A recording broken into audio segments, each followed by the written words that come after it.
Hey, Foot Clan, before we start today's show, I want to remind you about UltimateDraftKit.com. This is the culmination of months' worth of work from the Fantasy Footballers, the podcast you know and love, our draft preparation guide. You go over there. There are hundreds of profile videos for individual players. You have all of our rankings, our premium statistics, sleepers, breakouts, busts. It doesn't stop there. We keep adding to it. It's a living, breathing, off-season draft preparation doc. So head over to UltimateDraftKit.com.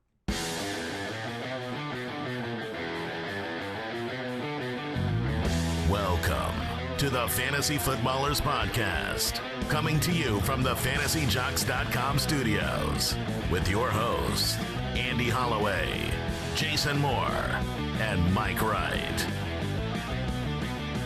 Welcome in, everybody. The smell of pig skin is in the air. Oh, training camps are upon us. And you like the smell of pigs, pig skin, bacon. Bacon. I was just going to bacon. Had some bacon this morning. Had a skillet. So you've started your morning, right? That is the correct way to begin. And it reminded me of football, which is almost here. We have so much fantasy football news and information to discuss today. Well, that makes sense. This is the week of news, the week of pup list and who's healthy, who's not. It's called Training Camp is here. Yes, sir. I am excited about today's show. We are going to be breaking down all of the breaking news, all of the information coming out of camp, reporter, the different reports coming out, the buzz, some new signings, some injury updates. We have a special guest on the show. I was going to ask if we have I'm not going to tell who it is. A special celebrity guest. We have a celebrity guest on the show that will be stepping in for Mike, the Fantasy Hitman Wright, who is not here. He's still on vacation. He's getting one last breather in before we go to 5 shows a week. Which is next week. This coming week. I had somebody on Twitter say, when is it happening? Last year, I think it happened in September. This year, we said, no, we're doing it in August. Yeah, maybe next year. I mean, it might be crazy and stupid, but we're doing it in August. 5 shows a week starting on August 1st. Yeah, there's no way you're going to go into your draft unprepared if you're listening to the Ballers this year. No, and that's what we're about. We want you to enjoy the league you're in, and we want you to succeed in the league you're in, win a Foot Clan title. So very excited. So the special guest is going to fill in for Mike on a game of this or that. We're going to play a game, some tough decisions, some players that are really close in our fantasy rankings for 2016. We need help. Those decisions where if you decide to draft one of those guys, you're not going to get the other. Like that's the this or that game. It's like when you come and the clock and it says it's your turn to pick and those two guys are on the board, you're not going to have one of them come back to you. That's the decision. Yeah, and so we're going to play that in a little bit after we get through a bunch of the breaking news and kind of give our commentary on the things that are happening right now in fantasy football as we prepare for the season. Got a good quick question. Before I get into the quick question, I do want to let everybody know about a current vote that is taking place on Twitter. Now, we said, I think 2 shows ago, we were going to open up the voting to you on what the next jersey we have in the studio is going to be. Right now, Rule 86, Jordan Reed is on the wall. We've got a David Johnson that makes an appearance. We wanted your input, and so we broke it up into 4 different categories with 4 entries each. So we had like a youngsters, a superstars. We did the nicknames. That's all on Twitter at the FF Ballers. But listen, the bracket voting ends later today on Thursday, and then the final poll with the final 4 people will be up on from Friday through Sunday. So if you want to go vote, cast your vote for what jersey should show up, just head over to Twitter at the FF Ballers. If you want to connect with us, get an extra show every week, go over to jointhefoot.com. That's our fantasy community. That's also where you get access to the Foot Clan Leagues, which are a bunch of leagues started by listeners of this show. So you know they're committed. It's going to be competitive. It's going to be fun, engaging, because the listeners of this show are amazing. I would say over the years, that's like the most common question we get is, how do I get in a great league like you guys talk about? You know, people I got love it this fantasy. morning, an email. The last email I got was, how do I get involved in leagues like yours? Right, and that's where you do it. So definitely check that out at jointhefoot.com. Here's the quick question I have. Wait. Oh, wait. I think since we're on this topic, I think Okay. this is just perfect. We got to talk about the Listener League. We do have to talk about Oh, the my Listener League. goodness. First of all, there's a couple different things we need to say. So the Listener League is coming up soon. We're going to make our final selections here in the next week or two so that we can plan a draft ahead and get the schedules right. First, I'm blown away. I mean, the submissions, look, you Foot Clan out there, you guys are amazing. I apologize for everyone that doesn't get in because it's just impossible to take everyone. They're amazing. Second, if you want to submit your entry, what you do over the next week, we'll give you another week to submit your entry. Email us whatever thing you think will woo us, will earn you a entertain us. spot. Yeah, get creative and send it over to Listener League at fantasyfootballers.com. Listener League at fantasyfootballers.com. Or if you're like, I don't have any creativity, or it sounds like there's too much competition, we are also giving one away to the official Foot Clan listeners over at jointhefoot.com. So if you are in the giveaway tier, we're pulling that August 5th. August 5th, coming August up real 5th, soon. we will do that giveaway, and one spot will be given away to the Listener League, guaranteed from that giveaway on August 5th. So, yeah, very good reminders there. There are some incredible entries in there. There's some not so incredible entries in there. A lot of entries that look like the same from one person to the next. Yeah, but there are some really, really good ones. And so, yeah, Jason, we're going to do our best to, you submit us something. Even if you don't get in, know that we're seeing them, we're watching them, and we're appreciating them, and we wish that we could let everybody in. But it's fun. This time of year is very, very fun. We got all the leagues are getting started, man. I have Josh Gordon. Shut up. In our Dynasty League. Shut up. And now I'm fielding trade offers for him. So I think, let me say this. I think if you own Gordon in that situation, trade him. If people are all about Josh Gordon in your league, if there are one or two that are like remembering his number 1 year, I think you just ship him out. I absolutely that would be my recommendation. You're in a dynasty or even a startup, or like a keeper league. I would trade Josh Gordon. I think his value, he is always one misstep away from having zero value at all. And normally, right after breaking news hits, where you get a little crazy on a guy, you go, oh yeah, he was awesome. He's got that potential for a number 1. He's 25 years old. I'm gonna go try to get him now. Yeah, I just don't have the confidence that he will produce, combined with the history of problems. He's already going to miss some games this year. We don't really know what the Browns think of him right now. Sure, the league might let him play. What did he also has a groin injury now? Yeah. So yeah. This isn't helping my case to trade him by saying all those things. I appreciate it. Quick question of the day. What is one thing that you know to do on draft day, Jason, that you wish you knew when you started playing fantasy football? So what is one experienced draft day tip that you have now that you wish you could tell your older self on draft day? Back when you drafted those horrible teams, the Lawrence Maronis in the first round. Oh, wait, that was me. But yeah, actually, I've got one that I know I made a change several years back that helped me tremendously. And it was really, really simple. And I don't go overboard, don't go crazy with this, right? I mean, I still like Todd Gurley. You'll see why in a minute. But for the most part, what I do now, especially the first half of the draft, it's pretty much impossible to do the whole draft long.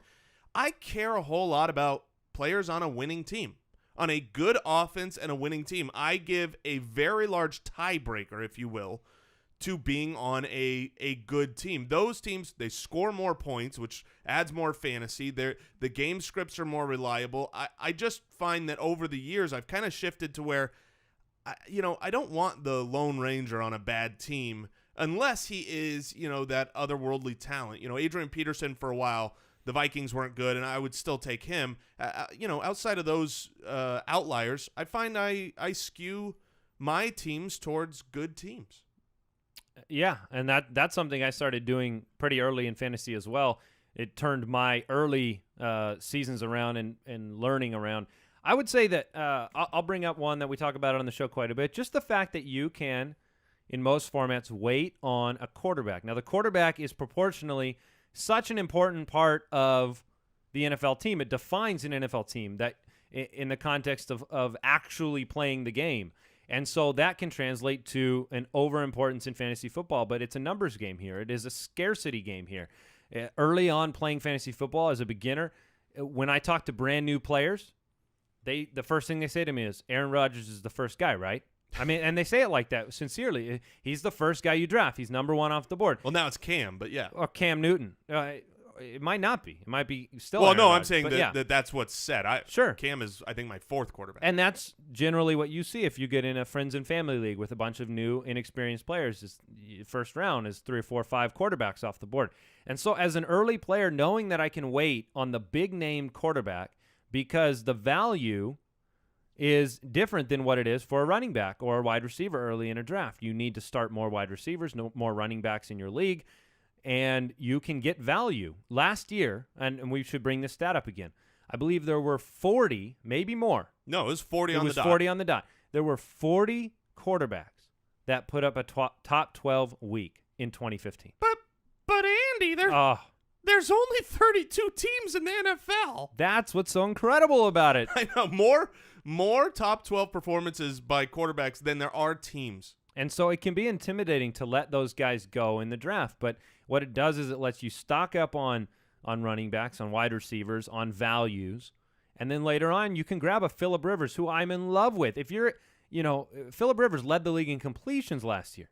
Right. He was on a team that lost Keenan Allen, that barely had Antonio Gates. Lost their offensive line in its entirety. And he he's free right now in drafts for the most part. You can get him very late. Tyrod Taylor for me. Matthew Stafford. And these are all, and we have different values that you'll see in our rankings that you can select. So I think just that acknowledgement that you can wait on a quarterback. We saw our listeners have so much success last year streaming quarterbacks, and that's what we facilitate that on this show. We go through the numbers each week and tell you which quarterbacks you can sign and start and end up with a good enough performance to combine with the rest of your team. Since Mike's not here, I want to give a third answer to this question, but also on behalf of him. On behalf of him, but it's to a different question. Is that okay? It sounds weird, but sure. Sounds very weird. It's basically something that has been learned over the years that I think is extremely important for fantasy football players that is not necessarily what I learned in the draft, but what I learned about the draft, which I've said it before,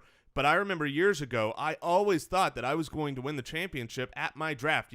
I go back a decade, and it was like, I'm going to do all this prep for the draft. I'm going to get ready, and then if I draft the right team, I win the championship. And that is so wrong. And last year, if you were a listener last year, you heard us say over and over, you got to stick through the season. It's more about your waiver moves and your starts and sits, getting those things right through the season, make a good trade or two. If you're not the active team making the good transactions from weeks 4 through 12 of the season, you're not winning a #FootClan title. Yeah, and that's really, they work complementary. Your in-season moves in the draft. The draft's that foundation. If you have a poor draft, you're starting to try to build that team off of the waiver wire on sand. Yeah, you won't win at the draft, but you can sure lose it at the draft. Right. And so that's a really good reminder. And so before we get into the news and notes, and I'm going to tell you right now, we're going to spend a lot of time on breaking news, on injury news, on the pulse of the fantasy football world right now. So when this show's over, you're going to know what's going on in a lot of different areas. But before we do that, I want to thank our sponsor, Pristine Auction. We were talking about the jersey that we're hanging up on the wall.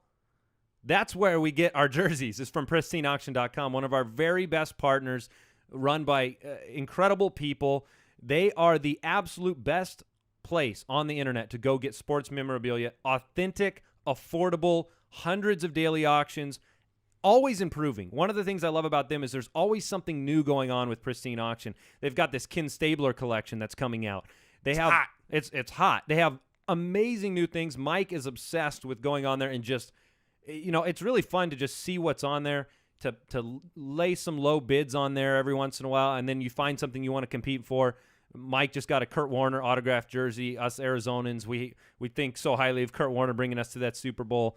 So definitely check them out, pristineauction.com. That's Pristine, auction.com. Make sure when you sign up on there, which is completely free, if you want to go browse the auctions, just free to bid, too. You only pay if you win. Yeah. And so make sure you let them know you found Pristine Auction from the Fantasy Footballers. So are you ready to cover some news? Let's do this. News and notes from around the league. Just a reminder, too, we have a show that comes out on Saturday this week. So we are 3 a week right now. We're not 2 like we were in June. And on Saturday, we're going to do something a little different. We've been doing a couple mailbag shows. Oh, I like this Saturday show coming up. We're doing a mock draft. A two-man mock draft. A two-man mock draft, just you and I. Yeah. And so it's going to be a lot of fun. I think we'll do it in probably a standard format this week. Standard or half point. I guess we can't do – can we do half? We can't do half. Okay. On fantasydraftwizard.com. Yeah. People ask us all the time, hey, where do you do your mock drafts? Fantasydraftwizard.com.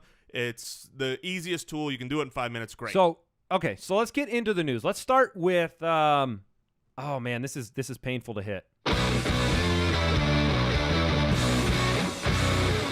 Mediocre signing of the week. Wow. I feel so bad to hit that button with Anquan Boldin signing, but it's the truth. Anquan Boldin has signed with the Detroit Lions. Former Cardinal. To say he's mediocre is kind of sad, but I think that's the context we need to approach Anquan Boldin in for fantasy football. Right, and I see a lot of people, oh, this bumps Tate down, this bumps Marvin Jones down. No, it doesn't. They needed a third wide receiver there to kind of step up, fill that role. Anquan Boldin. They needed a stability wide receiver, yes, too. And I think a good slot wide receiver. Anquan Boldin's not going to be, running 9 routes over and over and lighting fantasy football on fire. But I think this is a good signing for the Lions, a nice stability. I'm not changing any of my rankings. Is that silly? No, it's not silly. I think maybe people want to know, is Anquan Boldin a sleeper in a deeper league? And look, if your league rewards like 10 points for every important first down picked up, I think Boldin will lead the league. Actually, there are leagues that reward for first downs, and that is, I agree with you. He's a go-to player on third down, that type of a player.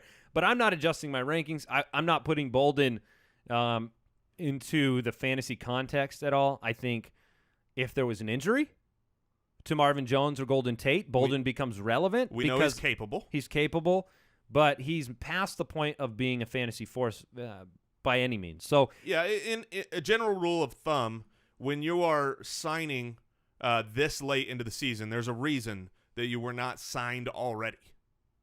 Yeah. I mean, either you're coming off a major injury or you're an old vet. Right. So, when someone else signs next week, we'll probably give the same news. Yeah. Yep. So, and you know who it's not going to be? It's not in our news, but there's so much going on. We don't get to say that about Greg Jennings. Greg Jennings has retired. Say goodbye. We don't. He doesn't get to be our mediocre signing this year. All right, LeGarrette Blount. I want to talk about this. He avoided the Patriots' active PUP list to begin camp, coming off a hip injury. Jason and I, we talked about the ultimate draft kit. We're trying to put all of our sleepers in there. We're trying to look through all these numbers. We're always updating it. So yesterday we went into the sleepers and we said, okay, are there any of these guys we want to take out? Is there anybody we want to put back in there? We were debating LeGarrette Blount, and then Jason just smacked me in the face with a frying pan of statistics. Ha ha! And it hurt. I said, pull up his last year. Pull up his last year, because here's the narrative on LeGarrette Blount. Well, first of all, he's a Patriot running back, so he's unreliable. You have no idea whether he's going to get carries, not get carries. You can't make a good start-sit decision with LeGarrette Blount. Sure.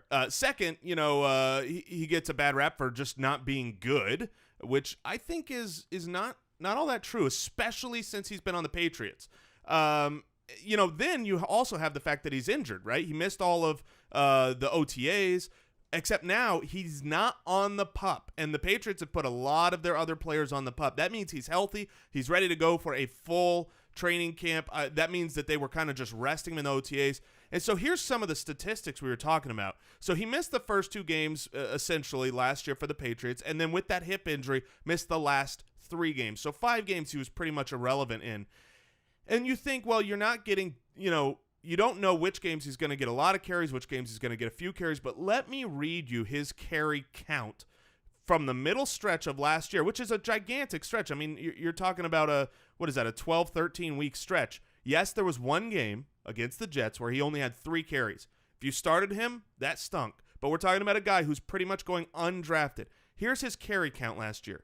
18, 13, 16, 17, 29, 19, 16, 9, 13, and 10. So there was a 9 that wasn't double digits. Everything else other than that Jet game, was double digits. He scores touchdowns. He had 2 games last year with 9 red zone carries in each game. He had a game with 7 red zone carries last year. Yeah, Tom Brady's missing the first 4 games.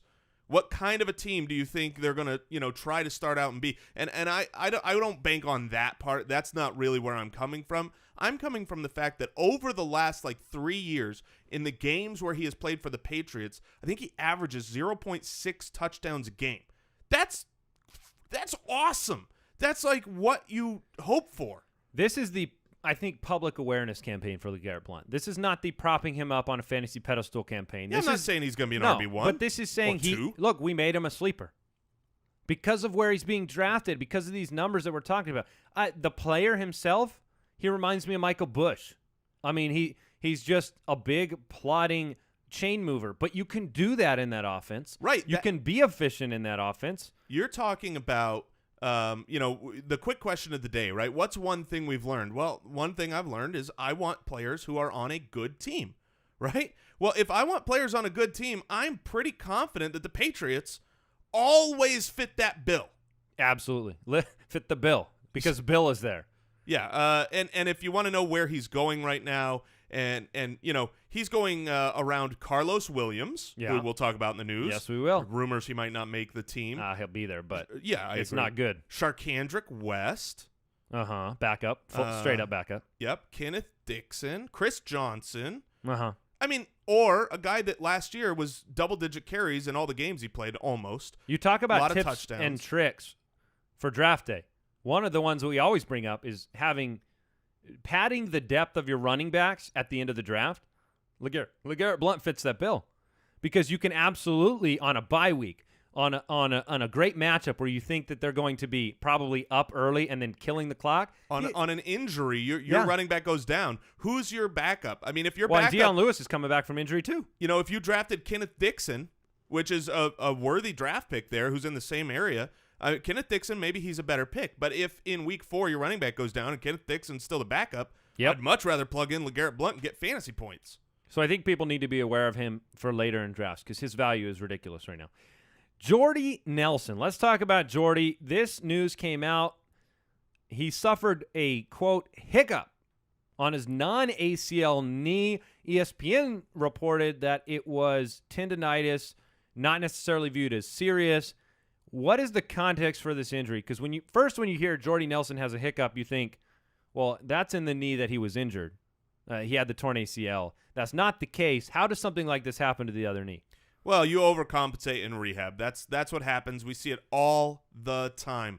One injury can lead to other injuries in other parts of the body because now you're not using the knee that was reconstructed. You're not using that as much. Your brain knows, hey, take it easy on that leg. Don't cut off of that knee. Don't do those things. And so you end up using your body a little differently than you're used to. You've also got the age problem here, right? He's older. Maybe there's recovery's a little bit more difficult. Right. Maybe there's a worry of, bodies breaking down. He's going very, very high right now. Yeah. He's a top of the second round pick. Well, this news is the type of news that will push him to the end of the second round, I think, without a doubt. He's over Allen Robinson right now. He's over Keenan Allen, Alshon Jeffrey, Mike Evans, Amari Cooper. He will fall, but here's the deal. If I'm on the clock and I have to draft those guys, I'm taking Jordy over Keenan Allen personally. I believe. Not over Allen Robinson, though, would you? No, I don't think I would do it over Allen Robinson. But Jordy is very high in my rankings. His work ethic is phenomenal. That's part of the reason that Jordy Nelson has been great for years. And when you are a great work ethic guy, you work through things like tendonitis. You recover past the ACL. What the reports coming out about Aaron Rodgers, his health, his eating, the fire that he is bringing into this season. Man, if Jordy is actually injured, if he can't recover from this, misses games, I'm going to be so sad because I want to see the Packers on fire with Aaron Rodgers coming in with a chip on his shoulder from last year saying, crown me with my belt. Well, you can kind of see. It's exciting in fantasy football when you can see where a team could be. There was news that Eddie Lacy came in essentially, 20 pounds under where he was at last year. So he was about 40 pounds overweight still? Right. No, I mean, what did I say? Last year he came in at 260, which is 29 pounds over his drafted weight, which is crazy. but he's down 15, 20 pounds. If that news is correct, that's great news for that offense, just like you said. That being said, it's not a guarantee at this point in time that Nelson is in there for week 1. We need to monitor the Jordy Nelson situation. You probably haven't drafted yet, so you get the opportunity to do that. So essentially, that's the news on Jordy Nelson. Keep your eye on it. I don't know if it splits the difference between a couple guys you have similarly ranked. Maybe you stay away from the guy with a little bit of question marks with the injury. Yeah, I get that. Before we go on to the next piece of news, which is Josh Gordon. Again, we want to tell you about our other sponsor today, Awesome Service. That service is ZipRecruiter. You've heard me talk about it before. I used to own a video game company. That's where Andy and I met. I've hired many, many, many people. If you are out there and you're in a position where you are hiring, it is so silly to not use good tools. ZipRecruiter is the tool you want to use right now. Basically, you post your job in one place, and you're going to find all the quality candidates. It goes out to all the different job sites. It goes out and does your social media, your Facebook, your Twitter, all with a single click. Plus, you actually funnel it back in. You don't have to worry about your emails and bogging down your secretary and all of that. There's a place where you go to screen candidates quickly. You rate them, you hire them, you get the right person fast. It's been used by over 800,000 companies, okay? So we're not sitting here saying, hey, use this brand new tool that we think is great. This is the place you want to post. And the great part about it is, because you listen to this show, you get to do it for free. Try it out. You go to ZipRecruiter.com/sportsfan. Right now, you can try it for free by going to ZipRecruiter.com/sportsfan. One more time, try it for free. Go to ZipRecruiter.com/sportsfan. All right, let's talk about Josh Gordon. There's some news that came out. He's going to miss a couple weeks, got hurt working out on his own. He's been reinstated. But what is the real what I want to talk about is I got a lot of flack on Twitter because of the fact that people are like, well, how in the world are you drafting these different players ahead of Josh Gordon right now? I think I have him, I think I'd say I'd take him in the 5th or 6th round. Gordon, I think, gets eased back into this offense after he returns from the suspension. I don't think he's going to hit the ground. And, a guy that's missed, I think it's 27 of his last 32 games. 27 of his last 32 games. Jason pointed out on the last show, he wasn't good at the end of 2014. We don't know what was going on there. It's been a long time. I think you draft him knowing he has the capability of being an elite wide receiver, but not with the expectation that that's what you're getting in week 5 of the fantasy football season. Do you agree or do you disagree? Or where do you stand on Gordon? I completely agree. I'm further down on Gordon than I think most analysts will be.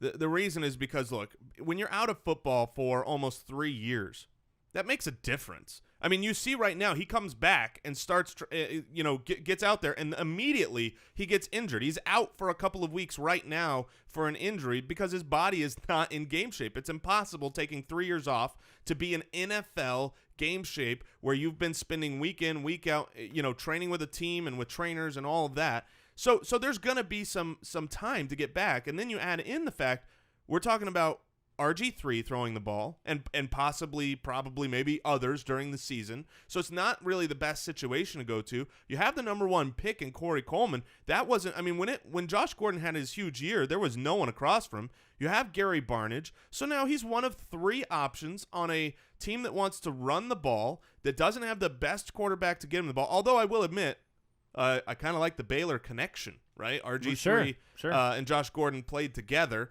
back in college. So there is upside, and that's what I like. That's why if I'm sitting in the 7th or 8th round and Josh Gordon's still there, I'm willing to take him because he does have that upside. But I don't. That's late though. Well, I'll tell you right now, I'm taking John Brown over Josh Gordon 100 out of 100 times, and he's going in the 7th round. Yeah. So I'm not taking Josh Gordon in the 6th round because there are people I like better than Josh Gordon. And you can't forget about the 4 missed games. Because, look, we've said this before, but you cannot win the title if you don't make the playoffs. Step 1 is always make the playoffs. People put the championship ahead of the playoffs, and I think that that's a mistake. And if you're missing 4 games with, if that's, say, your 3rd wide receiver drafted or your 2nd wide receiver drafted, you're going to have a hard 4 games, and you're going to be scraping and clawing to get back. And you do all of that for the hope that when you make the playoffs, Josh Gordon is the 2013 version of Josh Gordon. He could be. I'm willing to take him. I would like to have him stashed as my wide receiver 4, but I'm not drafting him ahead of that, personally. Yeah, I think that's really good perspective. Let's talk about another sleeper we just added to the Ultimate Draft Kit. Wide receiver Phillip Dorsett of the Indianapolis Colts. Andrew Luck got paid this offseason. You've got Dante Moncrief, and you have T.Y. Hilton in Indianapolis. Dorsett was a high investment for this GM and the leadership of the Colts. They drafted him very high, didn't have a big impact, got hurt year 1. Yeah, he was a much maligned draft pick because they needed so much help on the offensive line. The last thing they needed was a wide receiver, and they go out and draft a wide receiver. So he's gotten a lot of bad flack, and if you look at his rookie year, it pretty much doesn't exist. I don't think he had – I think the last game of the season was the first game where he had more than 2 targets in a game. So, I mean, it's pretty much completely irrelevant. But you look at the changes in the team, right? Once again, you want a player on a good team. And when I say a good team, what I really mean is a good offense. Yes. I don't necessarily need a good team. I just need a high-power offense. Jacksonville. Exactly. So the Colts, with Andrew Luck in tow, they fit that bill. You heard me say a couple weeks ago, draft the Indianapolis Colts. I think the value of Dwayne Allen, the value of T.Y. Hilton, the value of Dante Moncrief, the value of Phillip Dorsett, and even Andrew Luck, they're all just a little undervalued. In the case of Phillip Dorsett, extremely undervalued. Is he like 13th, 14th round right now? I mean, basically undrafted in normal leagues. Phillip Dorsett, unless you're in a dynasty league, he's the 174th player off the board in the 13th round, going right next to guys like Ted Ginn and Devonta Adams. Ted Ginn, with Kelvin Benjamin back this last year, Ted Ginn's entire season last year relied on super deep bomb touchdowns. That is, those are as unreliable year to year as you can get. He's probably undervalued, though. You think Ted Ginn is undervalued? Yeah, hit the 14th round. I think Ted Ginn's undervalued. Sure. Yeah, I mean, maybe. I would take Dorsett over him. Don't get me wrong. I would take Dorsett over Ginn because I like the upside. Look, the other piece of this puzzle, I don't know if you were going to get to it. The offense no longer has Coby Fleener. It's a huge And they've difference. committed themselves to a 3 wide receiver base formation. That's the news that's coming out. You don't have Dwayne Allen and Coby Fleener on the field with Moncrief and Hilton. You have a 3 wide receiver set that we're going to see more of. And there's no – look, I know you guys love Moncrief. Fair. Yes, I know sir. you do. And I love Hilton. But there's no reason Dorsett cannot hypothetically compete with Moncrief on very similar numbers to Moncrief, in my opinion. So what are we saying here? Let's say all 3 guys are healthy, right? Because well, they are right now. No, I'm saying the whole year. Okay. I'm saying they play 16 games, all 3. And I do agree. The biggest piece of this news that you just covered is the fact that they're going to a 3 wide receiver base set, essentially. That was very different than what they did last year with their 2 tight ends. That means all 3 are playing. What's the ceiling then for a guy like Dorsett? Because he is the 3rd wide receiver on his team, the 3rd option. Very realistic. The ceiling for Dorsett is, I don't know, probably like John Brown light. Yeah, I would say John Brown very light. You'd say very light. Maybe like Travis Benjamin from last year. Yeah, maybe. Benjamin was like the only show in town for a while for his team. I understand that he was, but I mean from a statistical standpoint, I think Dorsett could get to that point. I'm telling you, I think he could compete with Moncrief for fantasy numbers by midseason. He's a first-round talent in the NFL. He's good. He's on a high-powered team. The reality is you draft him with the hope that he has this breakout year, and should T.Y. Hilton or Dante Moncrief go down, and keep in mind, Dante Moncrief is right now coming back off of injury. Everything looks good. I think it was a turf toe, and all the reports are good. But should that re-aggravate, which turf toes are known to do, well, now you've got the number 2 wide receiver on the Indianapolis Colts catching passes from Andrew Luck with the 174th pick in your draft is pretty good. All right. Chiefs have placed Jamaal Charles on the active PUP list. Not unexpected. Andy Reid kind of hinted at this last month, talked about the fact that, he didn't know if he would be cleared for the start of camp. We saw some workout videos with Charles. I'm very, very high on Charles. You talk about a work ethic of Jordy Nelson. Jamaal Charles has one of the best in the game. He's never let us down despite injury. I think he'll be back, and I think he'll be used very carefully, but importantly. I think he will be on the field for the important downs. I don't think he'll be overworked. I think you'll see Spencer Ware, Char West, but I love Charles. Charles has never needed 350, 400 touches to be efficient and be a fantasy force. He's always needed a few, and then he makes big plays, especially in the passing game. Yeah, I agree. The problem that I have right now is that the entire fantasy football community agrees. A guy coming off of an ACL who is Jamaal Charles excites me because usually in years past, you're going to get crazy value for where he's being drafted. Right now, he's being drafted the very top of the second round, which is about where I think he belongs. I would hope, and hopefully him going on the PUP kind of lowers his value. I would say tell your friends, tell your family that tell your friends, tell your family. Yes, that he's heavily injured. That he is not going to be able to play in training camp because he's so injured. Yeah, wait, hold on. Let's if you want to give him a real quick clip to give their friends and family, let's just give them a pretend news blurb. Sure, yeah. You could take this Ready, news set? blurb out. Look, I've said it all year. Jamaal Charles is not going to be able to come back from injury. It's impossible at his age. He's over 30, which is the cliff for running backs. And now you start going into training camp. Guess where Jamaal Charles is? Oh, that's right, the sidelines. Yeah. He's not active. He's on the PUP. This is your expert opinion. Expert opinion. So I'm hitting the red button. Avoid Jamaal Charles. Do not draft Jamaal Charles. All right, doctor. Okay. Yeah, we're gonna cut that, and you give that to your friends and family so we can lower his value. Yeah, because I don't believe any of that. They think you're a doctor now too. Oh, I am a doctor. Not a doctor. Not a doctor. All right, let's talk about Brandon Marshall reporting to Jets training camp. 224 pounds. Jason brought up the fact he saw this clip of him running on the treadmill at 24 miles an hour. Yeah, but reporting 10 pounds lighter is great. They want Marshall to be able to stretch the field. And look, he played. If he's playing lighter, he'll be able to do that. He's in top shape. He's got the drive. Ryan Fitzpatrick, please come back. Now there are reports they're not talking. Yeah, I mean, talking about this is one of those situations that is going to dominate the news of the fantasy offseason, and then he's going to sign, and we're all going to forget about it. Yeah, and I hope we agree to disagree on that. He'll sign. Yeah, that he'll sign. Yesterday started their training camp. They were at training camp on Wednesday for the Jets, and Ryan Fitzpatrick was not there. So you now officially don't believe he's going to sign with them? No, but I think it's 50-50. Oh, you've reduced. I'm still 85-15. Yeah, you're still 85% that you think Fitz. I mean, I have reduced to the point of being 50-50. I still think, it makes all the sense in the world for him to be there, for them to give him the offer. They have the money. They can very easily convert some of their cap room without trouble. So they have the money to give him. I'm just very high on Marshall. On the last show we did on Tuesday, he was my favorite pick from the current third-round ADP right now. Go get him. Go get him. That's what I'm telling you.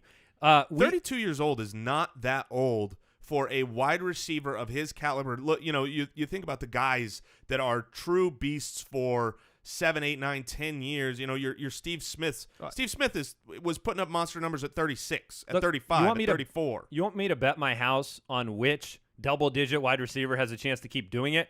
How about Brandon Marshall? Don't give me that over Allen Robinson. Double-digit, you mean over 30? Double-digit touchdowns. Gotcha. I'm just saying, those are those numbers you say they're hard to predict year to year. Just give me Brandon Marshall. He's a monster. They throw it to him in the red zone. Look, I've got more news. We got to get through a few more blurbs of news. We're going to play this and that with a special guest here in just a minute. Is there a piece of news here you want to get out before we move on to the game? Because there is a report from the Miami Herald saying Arian Foster is the favorite to start over Jay Ajayi, as long as Foster is completely healthy. I know Mike's on the Ajayi train. That's interesting. We need to monitor that. I think we should talk about that next episode when we've got a little bit more information. I'm not going to invest heavily in Foster, who has the world record for injuries. We just talked about Jordy. When you come back from one injury, it leads to another. He's coming back from a heart injury. He's leading to it. So I'm not trusting Arian Foster this year. We added Dorial Green-Beckham to our bust potential list because of where he's being drafted and the thought process on Dorial Green-Beckham. There's a report that Andre Johnson is working out for the Titans right now. They signed Rashard Matthews. They have other pieces in the fold there. Kendall Wright's looked really good in camp. I just think, man, I mean, for that offense and the amount of passing they do, Dorial Green-Beckham belongs in that stay away category. Agreed. All right. Is there anything else you want to see? You want to talk about? Let's bring in a good friend. All right. Let's play a game. I want to play a game. All right. We like playing games here on the Fantasy Footballers podcast. Today we're going to play a game of this or that. This is something we played with Brandon Marion Lee from Pro Football Focus. Now, Mike is not here, Jason. Mike is not here, in case you didn't know. No, it's a great day. Yeah, it's a great day. Mike's not here. But look, if we play a game of this or that and you and I have some sort of disagreement, we have to have a tiebreaker. There's no one to tie. And the most natural fit to bring onto the show is a professional stock car racer, NASCAR driver. Ty Dillon is here. What? Yeah, Ty Dillon, also a fantasy football junkie. How you doing, Ty? I'm doing great, man. It's cool to be on the show, and glad I could be the tiebreaker. I think it's a fitting name. Well, it's very important. You know, we need some decisions to be made here on the show. So we want to go through. This is really your audition. We're actively looking to replace Mike. Yes, yeah, you're the first one. Send your resume along, Mike. We can get him out of here by the end of the week. But yeah, let's go through. We picked basically 5 head-to-head matchups here for a game of this or that. Guys that are really close in our consensus rankings as a show, and I want to get your take on who you would take in fantasy drafts as of today. Now, I want to start here because I know you're a Carolina guy. I want to start with Cam Newton versus Russell Wilson. I'm a Russell Wilson guy this year, and so I'm going to put your fandom to the test. Not that I'd blame you for choosing Cam, but where do you stand on the Cam Newton versus Russell Wilson for the upcoming season? That's tough. I'm a bit of a homer. I'm a huge Panthers fan, so I love Cam Newton. He's probably my favorite player, but my wife is from Seattle, so I am a Seahawks. I do watch all their games, so that's going to be a tough one. I think Cam's actually got the better wide receiver core that has more potential, and I think he's definitely got the higher ceiling this year going into the year. Only thing that worries me is with Kelvin Benjamin coming back, last year his best attribute was that he was spreading the ball around and getting everybody involved and just made their passing game so much stronger and opened up the field for him to run. When he gets Kelvin back, I hope that he doesn't just zone in on him. I think Devin Funchess has gotten a lot better. I think they have potential to be one of the best passing offenses this year because they finally have some receivers that can make something happen. And then on the Russell Wilson side, we don't know how long Jimmy Graham's going to be out. He might start the season, he might miss a couple games. And he wasn't really a factor last year. And I don't know if anybody really knows if Doug Baldwin was for real. I know I like Tyler Lockett, and they've brought some pieces in through the draft and to help their offense. But Russell Wilson's going to have a lot of work on his shoulders just to maintain that those fantasy points that he puts up weekly. But I think he can probably get it done. But I do like the ceiling for Cam seems to be a lot higher. Yeah, I like that take. Jason, what do you think? Yeah, no, I'm glad that you went Cam here because it gives some good perspective. I as well would go Russell Wilson.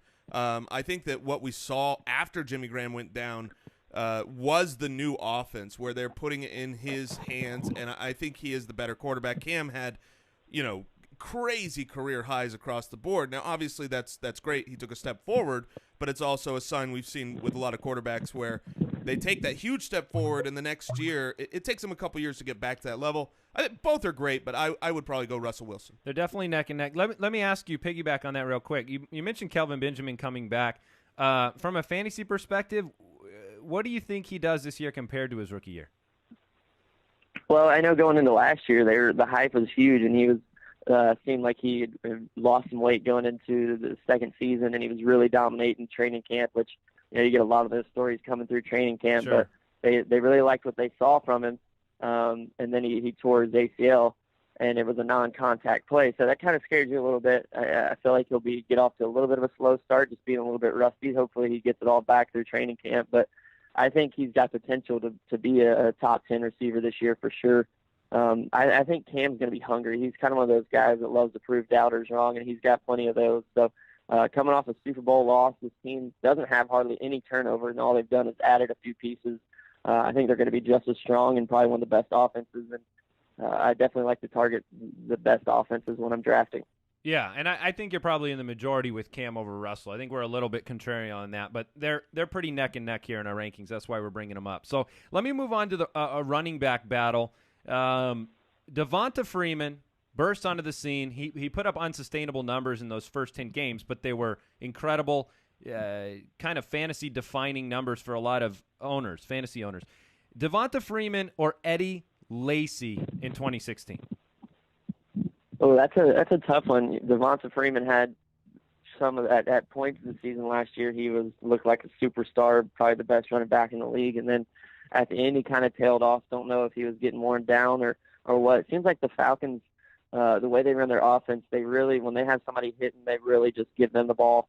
Like Julio Jones, it seemed like at the beginning of the season, the last couple of years, he was just on fire, catching all kinds of balls, all kinds of touchdowns, and he kind of tapers off. And they went to Devonta, and he was getting the ball a lot, and he got a lot of production, and then he kind of tapered off. So you kind of worry about them wearing out their stars because they don't really have too many on that offense, especially now. I think they just released Devin Hester. They don't have Roddy White. They don't have those guys that have been there for a while.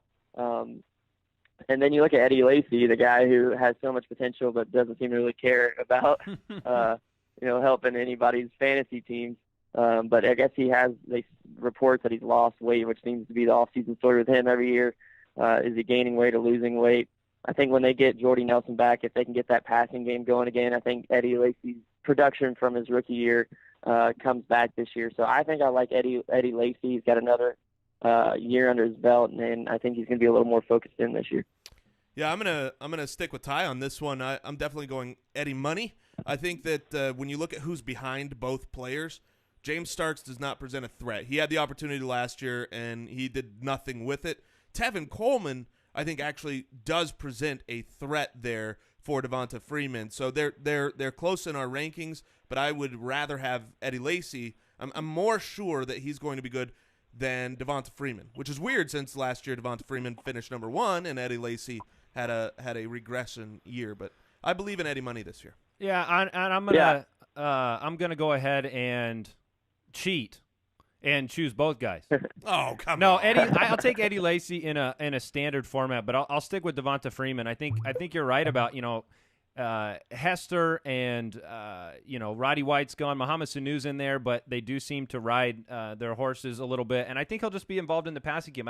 Tevin Coleman, he could steal some first and second down work, but I like Lacy for standard leagues and Freeman for half point and full point PPR leagues. But okay, let's give you another tough one here. PPR running back type of guys: Duke Johnson or Dion Lewis. Kind of the opposite franchises here, but two guys that are very talented, up-and-coming players. What do you think about these two? I like Dion Lewis just because he has Tom Brady, and Tom Brady's shown that if he has a pass-catching running back, he will throw to him. He is coming off an injury. Hopefully he gets back in the mix again and gets back to the player he was. And I think if he can make it a full season, he'll be a top running back option, especially in PPR leagues. The only thing I don't like about Duke Johnson is there was a lot of hype coming out of college, and all they talk about is in the Browns is how talented he is.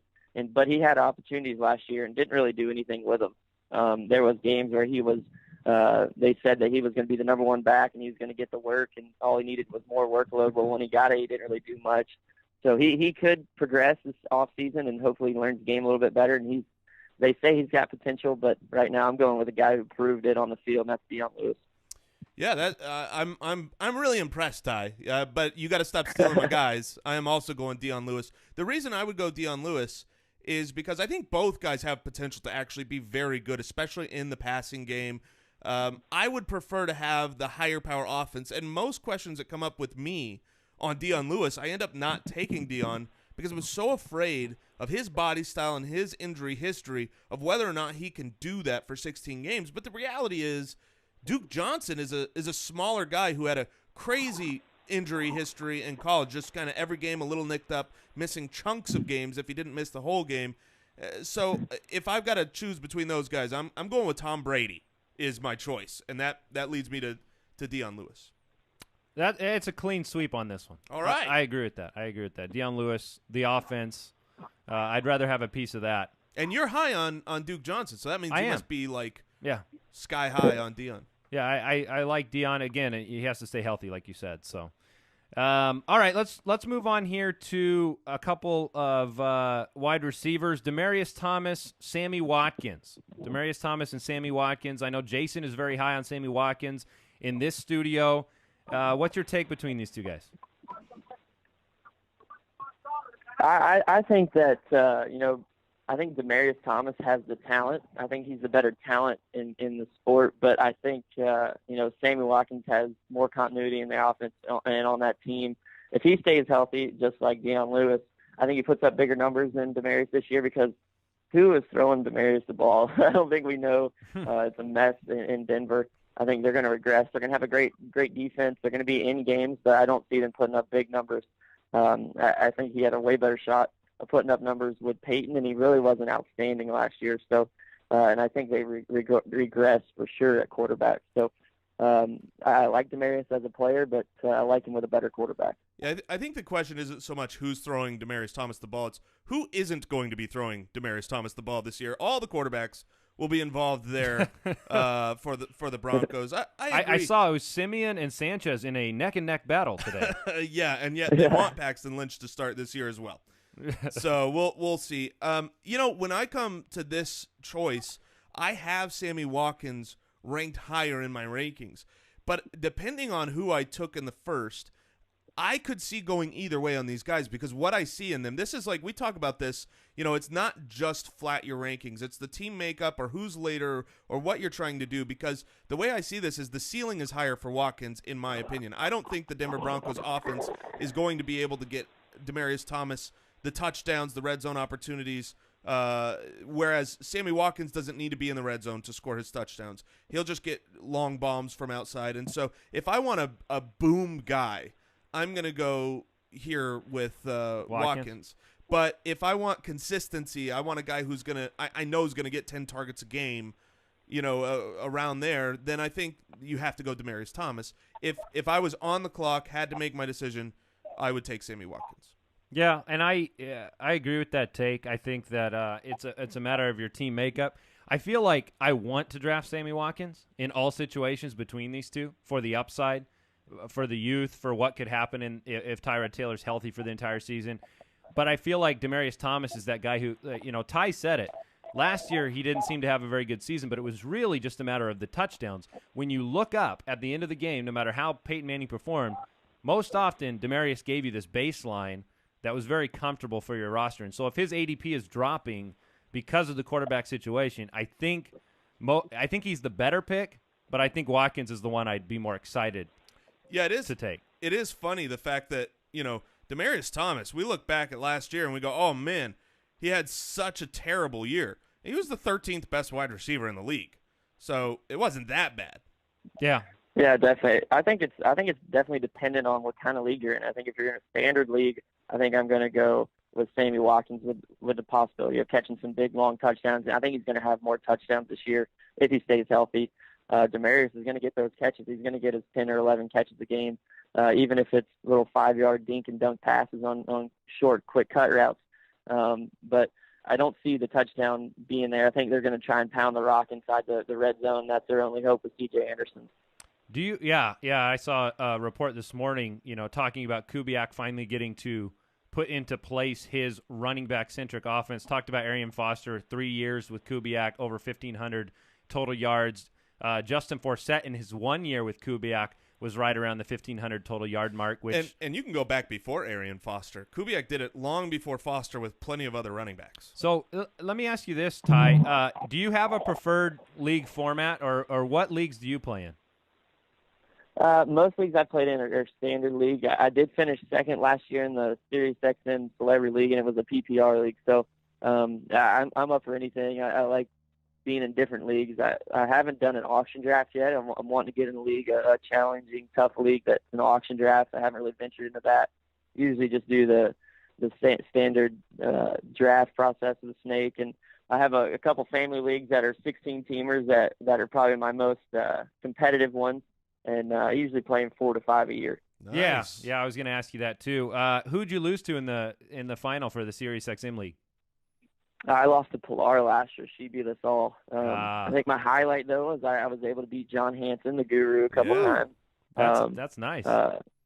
Yeah, I had a tough team, and just the last week I didn't have enough to take her down. She had a pretty tough team, too. I thought I had it going into it, and her team kind of pulled the upset. Now, let me ask you this. Are you the exception or the rule among the NASCAR drivers with your passion for other fantasy sports? I think I'm maybe the exception. I think a lot of drivers are kind of just honed into our sport. And don't get me wrong, I love our sport, and I have a deep passion for it and the history of our sport and what I do. But I've always been involved in other sports, and I've always had a passion. I've always watched other sports, and I love football. I thought that's what I was going to do first, was be a football player. And so I've always carried that love, football and baseball and all sports, and stay pretty in tune to what's going on. Well, time to be a leader in the new rule set and spread the fantasy football around NASCAR. Yeah, absolutely. So we want to thank you very much for joining us on the show today, Ty. When I get my NASCAR league going up, we'll draft you number 1. How's that? Definitely. That's awesome. I appreciate it. All right. So thanks again for joining us on the show, Ty. You certainly filled in for Mike admirably, probably much better than he would have done. Better. So thanks a lot. Well, awesome. Thanks for having me on, guys. All right. That was a lot of fun. Special guest Ty Dillon on the show. He knew his stuff. Yeah, I was very impressed. He knows far more about fantasy football than I know about NASCAR. Oh, I thought you were going to say then Mike Wright knows about fantasy football. So that is it for today's show. Make sure you stay tuned for the show after the show. Like I said, Saturday we got a mock draft show coming up. Check out the Ultimate Draft Kit at ultimatedraftkit.com. I think our show after the show, we're going to rank some breakfast food. So there's really nothing better to do than that. So thank you very much for tuning in, and we will catch you on Saturday. Mike will be back next week. Yeah, and visit our good friends, sponsor of the studio, Fantasy Jocks. If you need championship belts, rings, you probably do. Trophies. Or draft boards. Yeah. Thank you for listening to another episode of the Fantasy Footballers Podcast. Join our fantasy football community on jointhefoot.com and follow us on Twitter @TheFFBallers.